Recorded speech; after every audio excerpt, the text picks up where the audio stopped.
Do you consider yourself a good gold digger? Yeah. Because I invested low and waited for it to go high. You're a gold prospect. Yeah, that's not a gold digger. Okay, May the 4th is Akaash's birthday, and every year I dread it because I have to be nice and I have to get him something. He's made the decision to focus all of his energy on stand-up. He is going to be stepping away from the pod. So Akaash finally left the Flagrant podcast after 9 years, and everybody, every single commentary channel, every Reddit thread, every podcast clip account is telling you the same story. His wife Jasleen embarrassed him so badly that he had no choice but to walk away. But I'm gonna tell you right now, that's not the full story. His wife did embarrass the living hell out of him, that's for sure, but his wife didn't push him out of the Flagrant podcast. His best friend did. And by the end of this video, you're gonna see how the most humiliating moment of Akaash's life might be the best thing that's actually happened to his whole career. And there's evidence proving this, but before we get there, we need to go back to where all this started. So this is my first video on this channel in about 3 years. If you've been an OG subscriber waiting for me to post on this channel again, let me know in the comment section so I could give you some love. And if you're new here, make sure you subscribe and turn on our notifications because we really have a lot of work to do to get back into the algorithm. Now that we get all that out of the way, let's get to the video.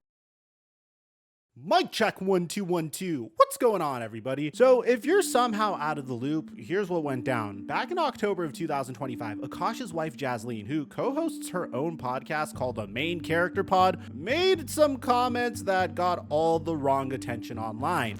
This is not a two-way street. This is a one-way street. His money is our money, and my money is my money. And look, have I only made $600 content creating? Wow, it went up $100 from last week. But that's my money! Okay, I have 2 butthole stories. So one time I met this guy on Tinder and I made the dumb mistake of letting him sleep over, like not really wanting to fucking hook up. And I like woke up in the morning and like my asshole was a little sore. Oh my God. He's talking about past experiences, college stories, and people are saying, wait, didn't Akaash say that this woman is some wholesome virgin and that none of this happened? well, the internet went and pulled up the receipts, and every clip of Akaash talking about his wife side by side with Jasleen's own words are telling a different story. Different.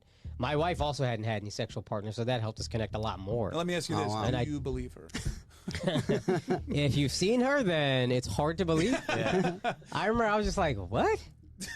But she was 22, I was 31. Actively trying to have an orgy because, and you haven't seen Nav yet, but wait till you fucking see him. His body goes crazy. His face card always slays, never declines. And it's kind of weird because I'm talking about your husband. I just know that Nav's dick is like at least 10 inches. I was popping my pussy and living my best life in these white boy frat houses. Now, this probably stays contained if it's just random people on TikTok clipping stuff, but then Myron from Fresh and Fit gets involved, and if you know the history, Myron had beef with Akaash going back to 2022 when he and his co-host went on Flagrant and got absolutely cooked by him. Akaash and Schulz called their content corny and childish. That's not what you meant. What I don't like, what I find corny as fuck, is my preference is not my women. Now, I thought it was I'm not dating my women, period, which is the corniest human being outside of a criminal to me, period.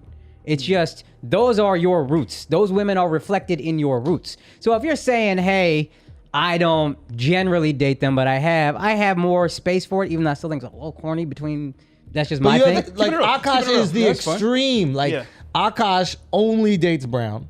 Oh, okay. Akaash has been with one girl in his life who is his wife. That's my wife. That's an So Indian this woman that is was like important to loyal me. through and through. Okay. And Myron basically sat there and took it. He'd been waiting for his revenge arc. So in November of 2025, Myron starts posting edited compilations of Jasleen's clip on X, tagging Akaash and calling him out.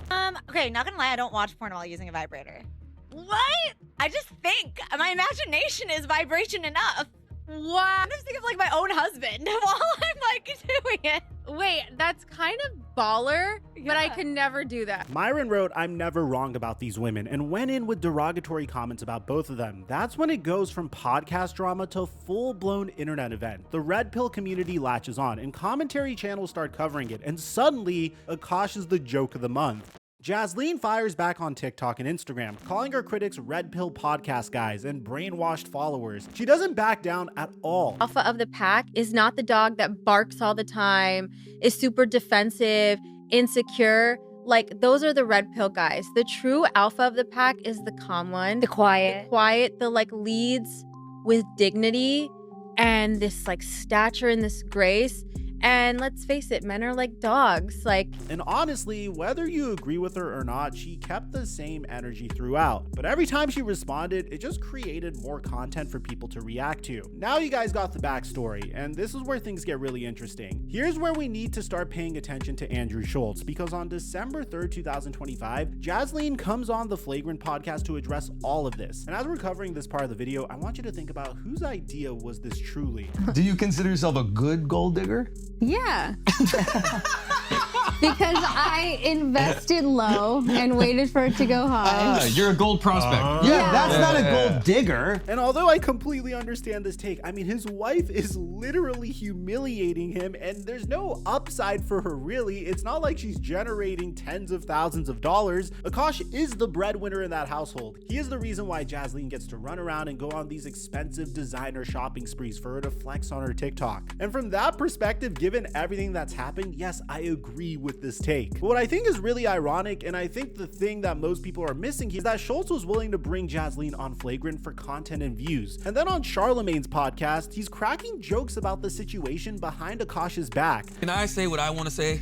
Of course, this is what Brilliant Idiots is All I want to about. say is simply this. Keep your wife off the internet. motherfucking internet! Why does your wife have a microphone in her face? Do not allow your wife to start a motherfucking podcast, bro. Yes. Okay, there can be one entertainer in this family. Schulz is playing both sides here. You're profiting off of your friend's nightmare on one show, and then you're using it as comedy material on another show. And this isn't even new tension. There's an old Flagrant clip way before any of this happened where Schulz was rude to Jasleen when she was in the studio. Was that rude? Yes. How was that rude, Akaash? Yeah. It's kind of rude. Why was it rude? It's kind of rude. It's Was it lady, rude? bro. Akaash, was it rude? I don't care. She was doing some work and it disrupted the podcast start. Schulz said, "I'll wait," in a tone that everyone in the room noticed. Kaz jokingly said that Schulz basically kicked her out. That rude when I just said we'll wait for Akaash's girl. I said we'll wait as long as she needed. We'll wait. You didn't say it like that. That's not how you said it. But that's how I meant. How'd it come out? Like, get the All right, gap. we'll wait. It was like, all right, we'll wait. That's the all right, we'll wait plus the pause. But Because she then was- it's like, all right, we'll wait. And they just stare at you. I don't know what she was. What was she? She was doing homework or something. So you kicked her out while she was doing work. And when they talked about it on air, Schulz straight up said this. I mean, I felt a vibe. I don't She blame her. don't like you. Oh my God. No, dog, she don't like you. Why? Why is that? I even gave Akaash like a little fake ass compliment. Like, remember when they were doing a podcast and I was like, man, he waited for you. Like, I've been trying to whatever. You know how you try to pick, promote your boy. Yeah. When she don't like you, ain't no brainer. Hey, bro, feelings mutual. I'm not You know gonna. what I mean? So this wasn't some sudden falling out. The foundation was cracked for years, and when the earthquake hit, the whole thing came down.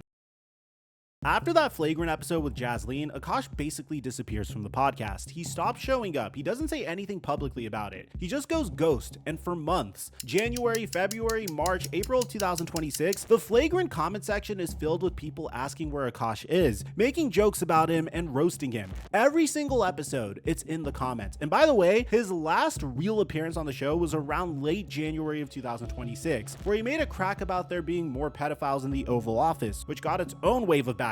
So his final stretch on Flagrant was just hit after hit after hit. Then in April, Akaash does an interview and he starts talking about fake friends. He says something about people who are supposed to be really good friends saying stuff behind his back or letting stuff slide. He talks about people who want fame being kind of broken, and he says if you've seen the other side of fame and you still want it, there's probably something wrong with you. He never mentioned Schulz by his name. He doesn't have to. Everybody knows exactly who he's talking about. But here's where the story shifts, because while all of this is happening, while the internet is clowning him, while his friendship with Schulz is falling apart, while he's not on the podcast that made him famous, Akaash is quietly doing something incredible. Literally the definition of turning lemons into lemonade. While this is all going down, Akaash is selling out venues across the country. He kicks off the Generational Triumph Tour in Boston in January. He hits Seattle, Portland, Houston, Austin, Dallas, Toronto, LA, and Vancouver. And then on April 18th, 2026, Akaash sells out Radio City Music Hall, Hall, Radio City by himself, on his own name, no Flagrant branding, and no Andrew Schulz cosign. And the Instagram post he writes after that show is one of the hardest things I've ever seen a comedian post. He says he never got a deal with the streamer, never did stand up on TV, never got invited to the Montreal Comedy Festival, never even passed at the important clubs. And then he says there may not be a comic in history with this little industry push who performed at Radio City Music Hall. And he did it, sold it out clean. And he ends it with F the gatekeepers, F the fame, focus on your craft, and let God take it from there. Read that again. He said F the fame. That's a direct shot. That's not at the comedy industry. That's at the podcasting community for comedians. That's about the machine that he just walked away from. Now here's a detail that I think is really telling. The Flagrant guys, Schulz, Alex, Mark, they were at the Radio City show. They confirmed it during the departure announcement. Schulz talks about being there, seeing the crowd, and being proud. But look at everything that Akaash posted that night. Every picture, every video, every story, there is not one image of him with the Flagrant crew. Not one. He posted with other people. He celebrated. But the guys from the show he helped build for 9 years, they're nowhere to be found in his content. That's not an accident. That's a message. That's Akaash saying, I see you. I know you're here and I don't owe you anything anymore. And then on Wednesday, Schulz finally addresses it on the podcast. And the way he does it is interesting. He opens with this. We got to address the elephant in the room, no pun intended,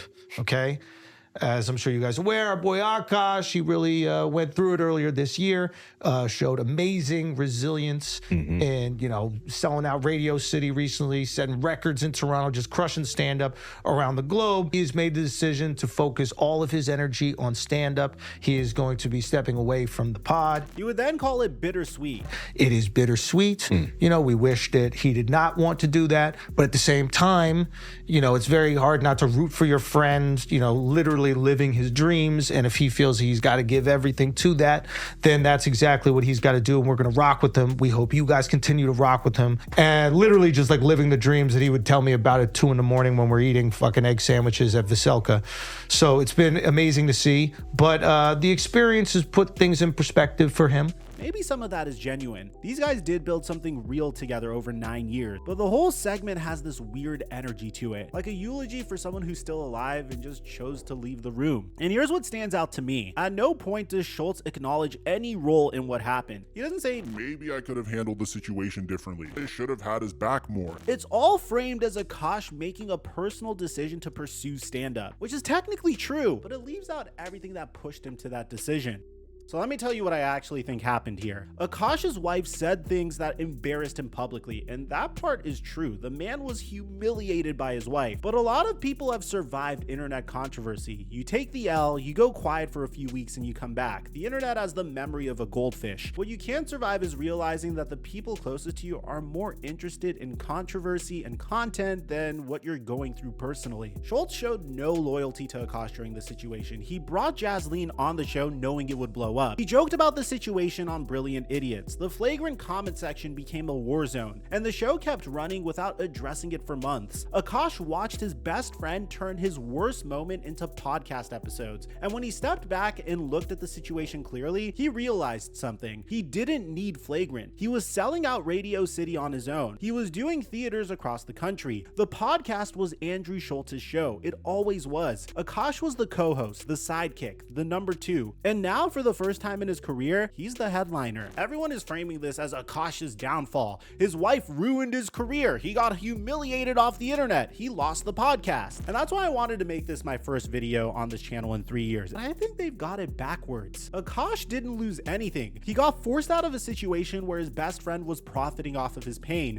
and he landed on his feet selling out one of the most famous venues in the world. He went from being Andrew Schulz's co-host to being a headlining comedian with a national tour. His next show is in Philadelphia on May 8th. The man is not slowing down. Sometimes the worst thing that happens to you is the very thing that sets you free. And I think 10 years from now, when people look back at Akaash's career, this isn't going to be remembered as the moment he fell. It's going to be remembered as the moment where he finally stood on his own. Let me know what you guys think about this in the comment section down below. Aside from that, I'm your boy Mike, and I'm dropping our mic until our next upload.